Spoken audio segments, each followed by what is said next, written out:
বর্তমানে কেন্দ্রীয় অর্থমন্ত্রী তথা বিগত দিনের বাণিজ্যমন্ত্রীর হাত ধরেই 2016 সালের জানুয়ারি মাসে উদ্বোধন হয়েছিল সোনামুড়ার শ্রীমন্তপুর আন্তর্জাতিক স্থলবন্দরটি নতুন তথা বর্তমান পরিকাঠামোর।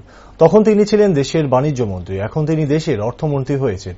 শনিবার বন্দরটি পরিদর্শনে ফের আসছেন নির্মলা সীতারামন। তারই চূড়ান্ত পর্যায়ে প্রস্তুতি চলছে শুক্রবার।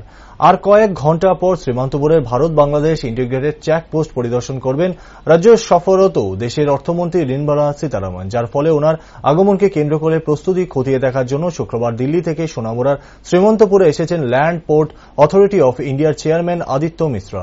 তার সঙ্গে ছিলেন ল্যান্ড পোর্ট অথরিটি অফ ইন্ডিয়ার ম্যানেজার দেবাশিস নন্দী, শ্রীমন্তপুর স্থলবন্দরের ইনচার্জ প্রদীপ সাহা প্রমুখ।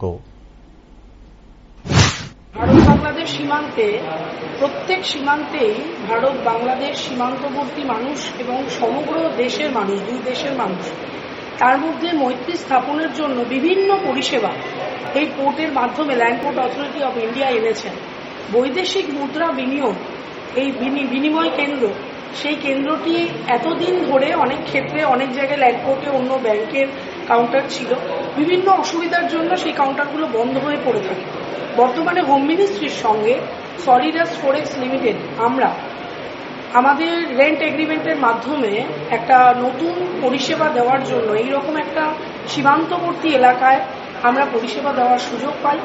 আমরা ভারত তথা বাংলাদেশ সমগ্র দুই দেশের মধ্যে যে আর্থিক মেলবন্ধন, এই মেলবন্ধনকে সাক্ষী রেখে আমরা চাই আগামী দিনে এই বৈদেশিক মুদ্রা বিনিময় কেন্দ্র এতদিন ধরে ছিল না বলে বাংলাদেশের মানুষ এবং ভারতবর্ষের মানুষ এক দেশ থেকে ওই দেশে যেতে মুদ্রা বিনিময়ের ক্ষেত্রে যে ধরনের সমস্যার সম্মুখীন হতো, সেই সমস্যাগুলো সমাধান করে আমরা আপনাদের প্রত্যেকে, দুই দেশের প্রত্যেক মানুষের, প্রত্যেক যাত্রীদের সহযোগিতায় প্রত্যেককে এক সফল পরিষেবা দিতে পারবো, এটা আশা রাখি।